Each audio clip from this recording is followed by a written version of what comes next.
Notes కూడా రాసుకుంటున్నారు కదా, very good. Homework చేస్తారా మరి నిన్న? ఏం హోంవర్క్ ఇచ్చాను? పేజ్ నంబర్ 7లో పదాలను తయారు చేయండి. చూడండి ఒకసారి నిన్నటి పాఠంలోకి పునశ్చరణలోకి వెళ్దాము. చూడండి ఇక్కడ పదాలను తయారు చేయండి ఇచ్చాము. ఈ పెట్టి మీరు ఆన్సర్ తీసుకుంది కాబట్టి మిమ్మల్ని చేస్తారు కదా, నేను క్లాస్లో చెక్ చేసినప్పుడు చూస్తాను. చిక్కు, టిక్కు, దిక్కు, నిక్కు, బిక్కు అనే పదాలు వస్తాయి. రాస్తారు కదా, చక్కగా నీట్గా రాస్తారు కదా లైన్లు చేసి. Very good. మరి ఈరోజు పాఠంలోకి వెళ్ళబోయే ముందు పిల్లలు మీ అందరూ కూడా తెలుగు పీరియడ్ ఏ విధంగా అయితే మొదలవుతుందో స్టార్ట్ అవ్వగానే ఎలా కూర్చుంటారో అన్నీ తీసుకుంటారు. ఇది పాఠ్యపుస్తకం, ఉపయోగించవలసిన వస్తువులు, పాఠ్యపుస్తకం, క్లాస్ వర్క్, పెన్సిల్, రబ్బర్ తీసుకొని చక్కగా టీచర్ కోసం వెయిట్ చేస్తూ కూర్చుంటారు కదా. మరి అన్నీ తీసుకున్నారా? కూర్చున్నారా? మధ్యలో అది తీసుకురా ఇది తీసుకురా అమ్మని సతాయించారు కదా. Very good. మంచి పిల్లలు చక్కగా శ్రద్ధగా పాఠాలు వింటున్నారు. విన్న తర్వాత మళ్ళీ పాఠాలని ఇప్పుడు చెప్పినటువంటి పాఠాలని రివిజన్ చేయండి, చదవండి. తెలుగు ఎప్పుడు కూడా తెలుగు మీదే అబ్బా కష్టంగా ఉంది, నాకు రాలేదు, నాకు చదవడం రావటం లేదు, ఇప్పుడే చెప్పారు టీచర్ కానీ నేను మర్చిపోయా, ఈ పదాన్ని ఎలా పలుకుతారు, ఈ అక్షరం ఏంటి అంటే మీరు చెప్పలేదు. ఎందుకని? వింటారు కానీ మీరు మళ్ళీ రివిజన్ చేయరు.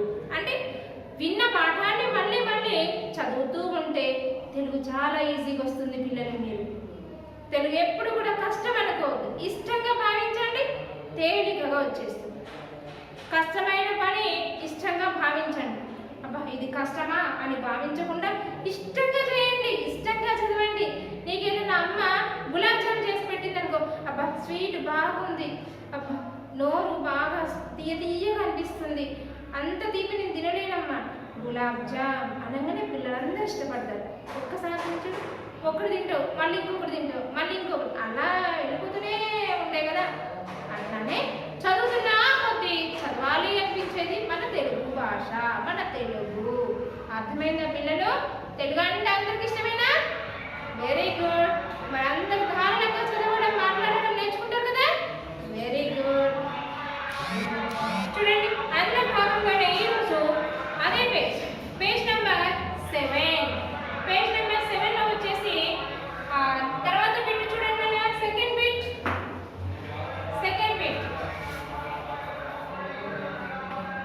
పేజ్ నెంబర్ 7లోనే సెకండ్ బిట్ చూద్దాం. సెకండ్ బిట్ కదా. ఈ సెకండ్ బిట్లో మీకు ఒక చిన్న పరీక్ష పెట్టారు అన్నమాట. నేను కూడా పెట్టాను. మరి అందులో ద్విత్వాక్షరాలు ఏంటి, ద్విత్వాక్షర పదాలు ఎలా రాయాలి, అసలు అభివృద్ధి అంటే ఖాళీలను పూరించండి. నేను ఇక్కడ డాష్ ఇచ్చాను కదా, ఇక్కడ ఏమొస్తుందో అది రాయాలన్నమాట.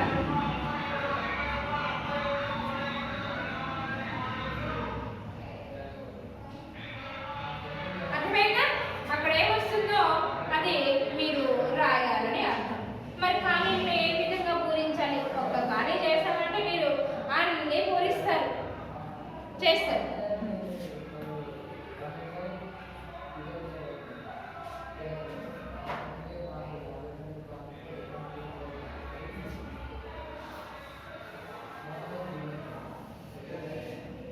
ఓకే చూడండి, రెండోది ఖాళీలను పూరించండి. హెడ్డింగ్ చదవండి ఒకసారి. ప్రతిదీ చదవడం రావాలా? హెడ్డింగే కదా, మళ్ళీ మా చేతెందుకు చదివిస్తున్నారు టీచర్ కాదు. సెకండ్ బిట్ అనగానే టీచర్ ఖాళీలను పూరించండి కదా అని మీరు టక్కని చెప్పేయాలన్నమాట. అంటే మీకు ఆ హెడ్డింగ్ చదవడం వచ్చేసింది అని అర్థం. వచ్చింది, వచ్చు అని అర్థం. అర్థమైందన్నా? చూడండి సెకండ్ బిట్ ఏముంది? ఖాళీలను పూరించండి. పలకండి. ఎప్పుడైనా సరే నేను క్లాస్ మొదలు పెట్టగానే నేను ఏదైతే పలుకుతున్నానో అదంతా కూడా మీరు పలకండి. ఈ పదము, ఈ అక్షరము అన్నీ కూడా పలకండి. అర్థమైందన్నా? చూడండి ఒకసారి.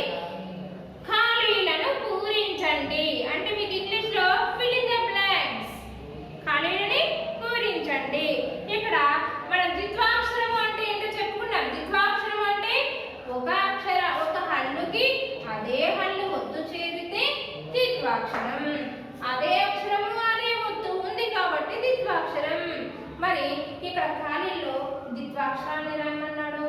సంయుక్తాక్షరాన్ని రాయమన్నాడు. మరొక్కసారి చూద్దామా? మరి రండి, తొందరగా వచ్చేసేయండి. టెక్స్ట్ బుక్ లోనే రాయాలన్నా చూడండి. మీరు పెన్సిల్ రెడీగా పెట్టుకోండి. ఇక్కడ నేను ఫిల్ ఇన్ ద బ్లాంక్స్ చదువుతూ ఉంటాను. అక్కడ ఏ అక్షరం రాయాలని ఇక్కడ బోర్డు పైన నేను రాస్తాను. మీరు పక్కన పెన్సిల్ తీసుకొని ఎట్ ఏ టైం ఇక్కడ కంప్లీట్ చేసేయండి. టెక్స్ట్ బుక్ కంప్లీట్ చేసేయండి. అర్థమైందా? చూడండి, మొట్టమొదట పక్షి. పక్షికి ఏముంటాయి? వింగ్స్. పక్షి ఏం చేస్తుంది? ఆకాశంలో విహరిస్తూ ఉంటుంది. ఆ విహరించడం ఎట్లా? రెక్కల సహాయంతో ఎగురుతూ ఉంటుంది కదా. పక్షి రెక్క. పక్షి రెక్క. వింగ్స్ ఏమంటారు? పక్షి రెక్క. రెక్క అన్నప్పుడు ద్విత్వాక్షరం వచ్చింది అంటే ఏం రాయాలి? కాకి కావద్దు. కాకి కావద్దు. చూడండి, పెన్సిల్ తీసుకున్నారు కదా, ఎట్ ఏ టైం ఇక్కడ టెక్స్ట్ బుక్ లో కంప్లీట్ చేయాలి. ఇక్కడ పక్షి రెక్క. పక్షికి రెక్కలు ఉంటాయి కదా, రెక్కల సహాయంతో ఎగురుతుంది కదా, అది పక్షి రెక్క. మరి నువ్వు ఎగురుతావా ఆకాశంలో? నీకు చేతులు ఉంటాయి కదా, నీ చేతులు నీకు వింగ్స్. ఎగరగలుగుతావా? సాధ్యం కాదు. చిన్న పక్షి ఆకాశంలో ఎగురుతున్నప్పుడు మనం అంత పెద్దవాళ్ళం, మనం ఎందుకు ఎగరలేము? అది వాటికి ఉన్నటువంటి గుణం, వాటి యొక్క లక్షణం. ఇది మానవుల యొక్క లక్షణం. అర్థమైందా? పక్షి రెక్క. నెక్స్ట్ లక్క పిడత. కాకి కావద్దు. లక్క పిడత. చదువుతూ పెన్సిల్ తీసుకొని ఎట్ ఏ టైం ఒకేసారి టెక్స్ట్ బుక్ లో మీరు కంప్లీట్ చేయాలి. అర్థమైంది కదా? లక్క పిడత. చెరుకు. కలపండి, ఏమొస్తుందా? ముక్క. చెరుకు ముక్క ఎప్పుడైనా తిన్నారా? ఎలా ఉంటుంది రుచి? రుచి ఎలా ఉంటుంది? చేదుగా ఉంటుందా? తీయగా ఉంటుంది. చెరుకు రసం తాగడం, చెరుకు నుంచి వచ్చేది చెరుకు రసం. మరి ఏ రకంగా ఉంటుంది? తీయగా ఉంటుంది. చెరుకు ముక్క. కాకి కావద్దు. రాసారా? ఇంతవరకు అయిపోయిందా? మళ్ళీ నెక్స్ట్ కంటిన్యూ. అరటి తొక్క. అరటి తొక్క. అరటి పండు తిన్న తర్వాత ఉంటుంది కదా తోలు, దాన్ని ఏమంటారు? అరటి తొక్క అంటారు.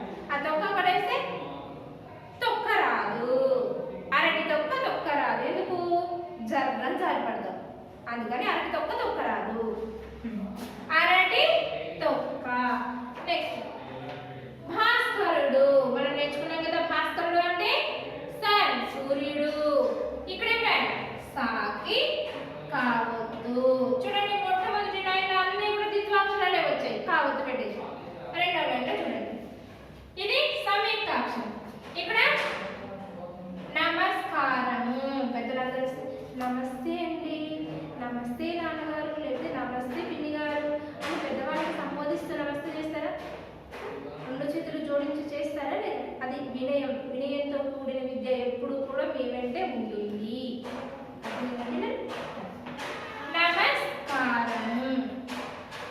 సాకి కావద్దు. సో చూడండి, మొట్టమొదటి లైన్లో ఉన్నవన్నీ కూడా ద్విత్వాక్షరాలు. రెండో లైన్ ఏం అక్షరం? సంయుక్తాక్షరాలు. అంటే అక్షరం వేరు, ఒత్తు వేరు. గమనించండి, అక్షరం వేరు, ఒత్తు వేరు. ఒక హల్లుకు వేరొక హల్లు ఒత్తు చేరితే సంయుక్తాక్షరం. ఒక హల్లుకు అదే హల్లు ఒత్తు చేరితే ద్విత్వాక్షరం. క్లియర్ అమ్మా? నెక్స్ట్ మర్కటము. మర్కటం అంటే మంకీ. ముందు రాసుకున్నారు కదా ఆంగ్లంలో అర్థాలు. మర్కటము. నెక్స్ట్ మొక్కజొన్న. మో డాష్ జొన్న. మొక్క జొన్న. మొక్కజొన్న.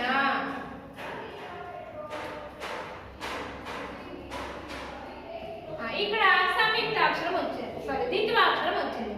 మొక్కజొన్న. మొక్కజొన్న పాప్కార్న్ తిన్నారు ఎప్పుడైనా? మొక్కజొన్నలు ఇష్టమేనా మీకు?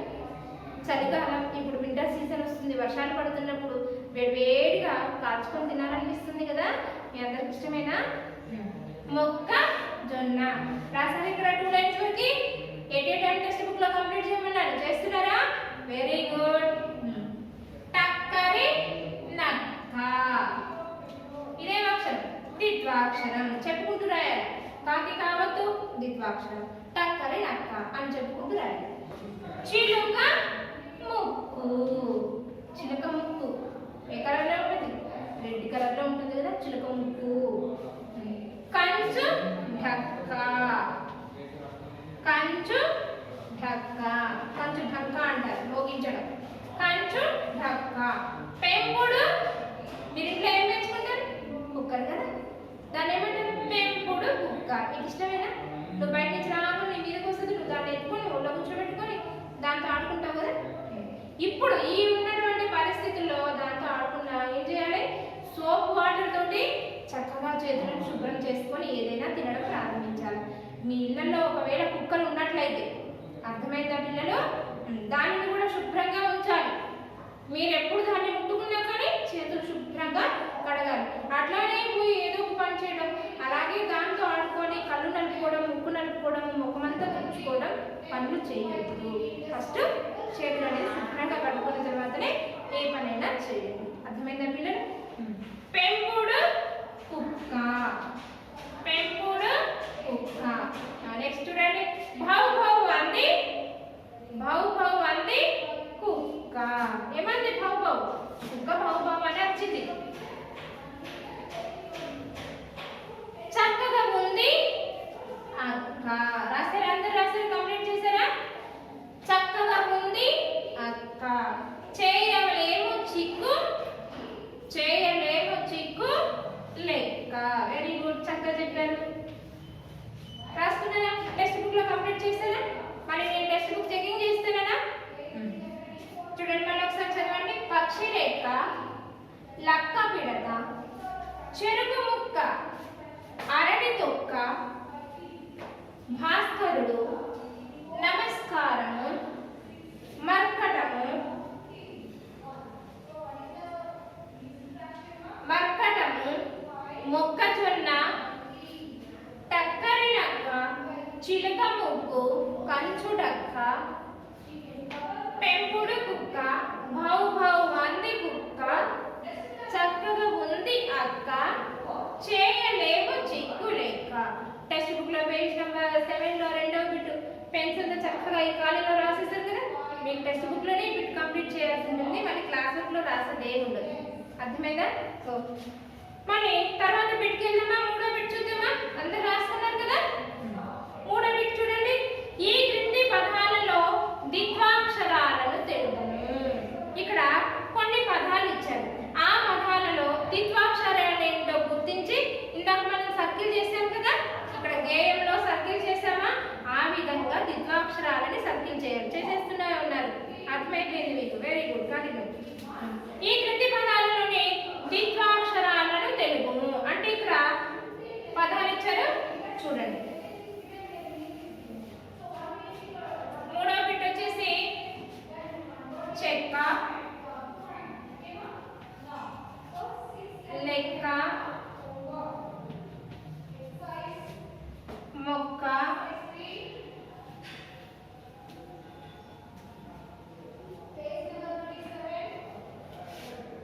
బుడత. ద్విత్వాక్షరాన్ని సర్కిల్ చేయాలి. గేమ్లో ఎలాగైతే సర్కిల్ చేశారో అదే అక్షరాన్ని సర్కిల్ చేయాలి.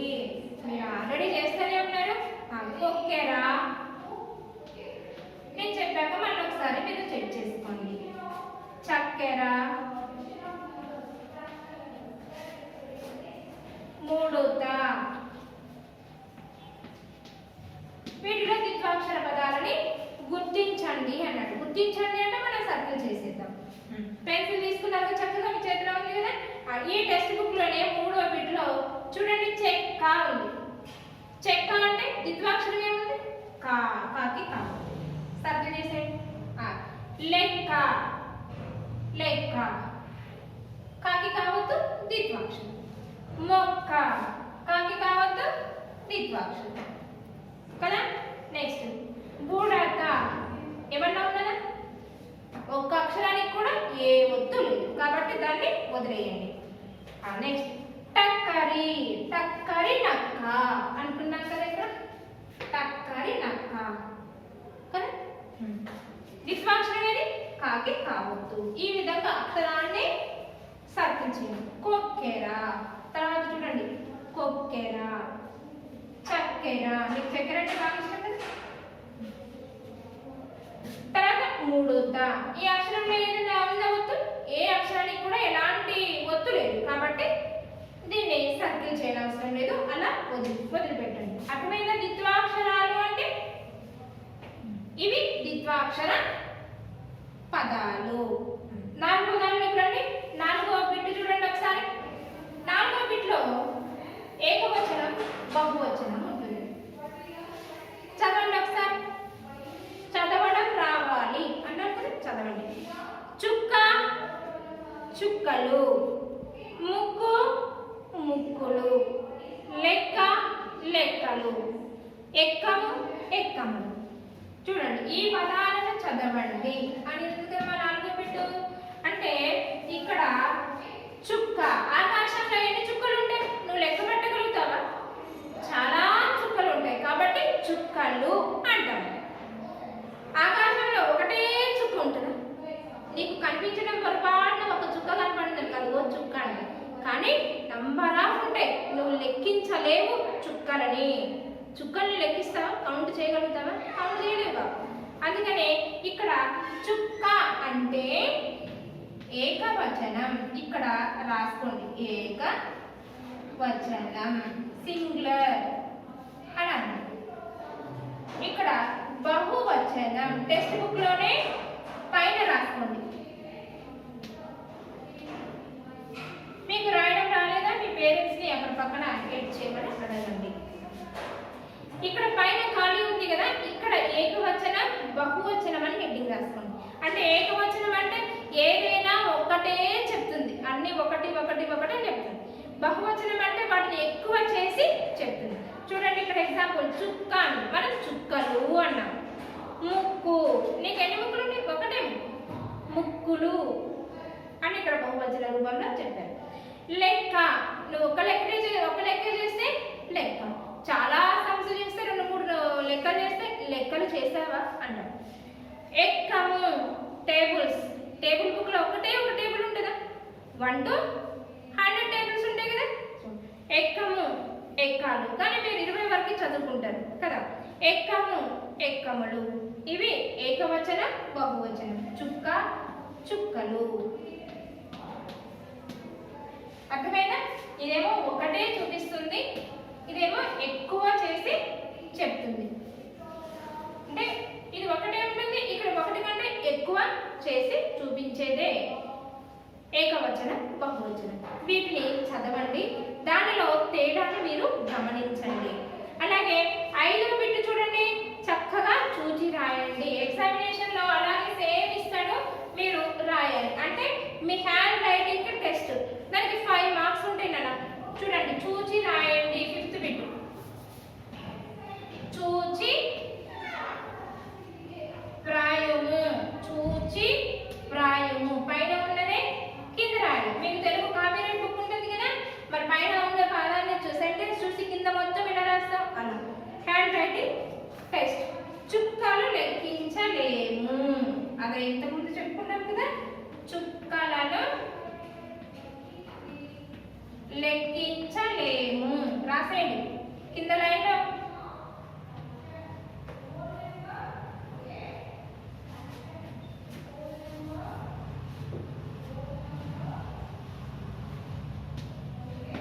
కింద లైన్లో చక్కగా ఈ పదం కింద పదం చూడండి, చక్కగా రాసేయండి. మీకు దీనికి 5 మార్కులు ఉంటాయి ఎగ్జామ్లో, ఖచ్చితంగా ఈ బిట్ అడుగుతారు. అందుకే కాపీరైట్ బుక్ చేత కూడా ఇచ్చి మీకు హ్యాండ్ రైటింగ్ నేర్పించేది. టెక్స్ట్ బుక్ లో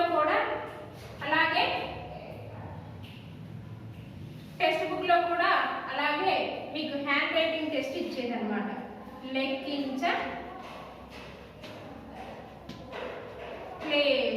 చూడండి, ఈక్వల్ వచ్చింది కదా, అలా మీరు కూడా ఇక్కడ సమానంగా రాయండి. మీరు కొంచెం పెద్దగా రాస్తారు కాబట్టి బిగ్ లైన్ ఇచ్చారు, ఈజీగా రాసేయండి.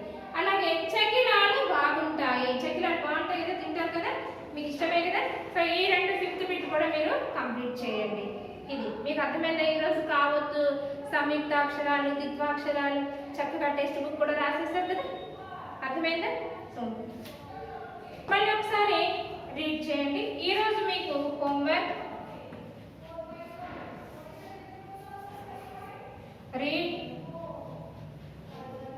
Text book page number 7. Text book page number 7లో ఏ ఏ బిట్స్ అయితే చెప్పుకున్నామో ఆ బిట్స్ అన్నీ కూడా చదవండి. ఏ విధంగా చదవాలి? పక్షి రెక్క, కాకి కావొత్తిస్తే కా, లక్క పీడత, లా కాకి కావొత్తిస్తే కా పీడత, లక్క పీడత. అలా ఒత్తులతో సహా చదవండి, మీకు చదవడం వస్తుంది. అర్థమైన పిల్లలు క్లాస్ రాస్తున్నారు కదా, ఈ 5వ బిట్ కూడా రాసేస్తారు కదా, కాపీ రైటింగ్ రాసేస్తారు కదా, ఈ కింద రైటింగ్ కూడా రాసండి. చకిలాలు బాగుంటాయి కూడా రాసేయండి. ఒకటి మీకు ఎలా రాయడమో చూపించాలి, ఇంకొకటి మీరు రాయాలి. ఇది 5 మార్కులకి ఎగ్జామ్లో వస్తుంది. అర్థమైందా పిల్లలు? ఎట్ ఏ టైం మీరు వీడియో చూడగానే, క్లాస్ వినగానే ఒక బుక్లో చక్కగా హోంవర్క్ అనేది నోట్ చేసుకోండి. ఇందులో ఇచ్చినటువంటి హోంవర్కే మీకు ఉంటుంది.